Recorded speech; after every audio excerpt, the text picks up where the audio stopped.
If you've been with me on this channel for a while, then you know that I've conducted a series of interviews with sales pros. I've done these long form interviews to give you insights, ideas, and techniques from veteran professionals in the world of sales.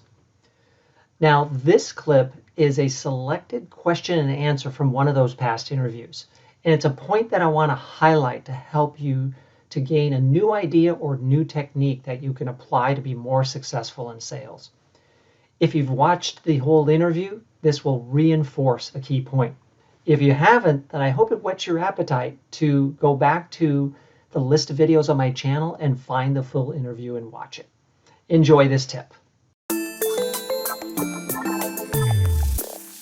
When we talk about establishing rapport, then oftentimes once we feel like we've had a chance to get to know the person and we've shared with them what we have to offer as in terms of solution based on their needs, there comes that point where we need to move the sale forward, and we're driven as salespeople to do that.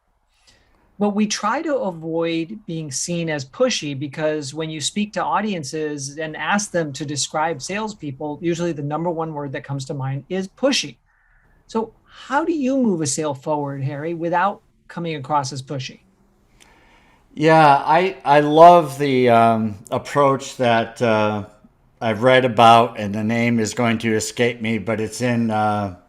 Anyway, the point is that there's really soft ways of moving the sales cycle forward, and I'll give you an example. We were working with this very professional woman recently, and she is a detailed person. And we're bringing up where we were in our sales cycle, that the next step, we would need another meeting.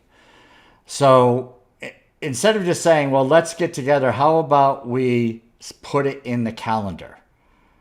And when we got the calendars out, she's looking at it. And so great, had the meeting.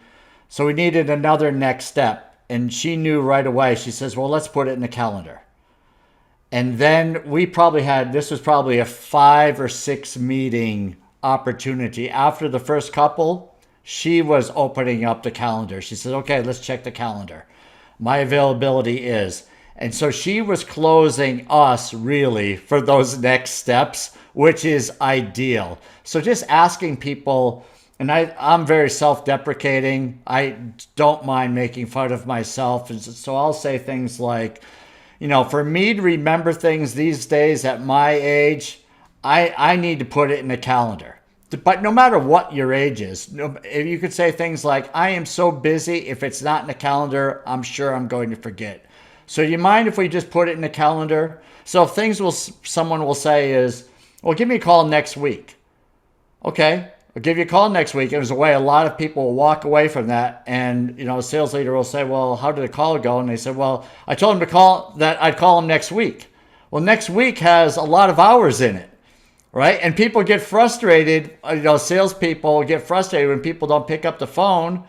And so they'll say things like, well, I called the person 5 times. They didn't pick up once. They must not be interested. Well, you could have called 5 times that they were busy in. So instead, just say, next week is a busy week. I'm sure it's going to be busy for you. How about we pinpoint a time where I can call you, and that way you'll expect my call, and that way I won't forget either. And then just narrow down the time and say, even if you say, let's pencil it in, we're not doing that digitally, but it gives the minds the idea that this isn't a pressure thing. It's just to help keep things on track.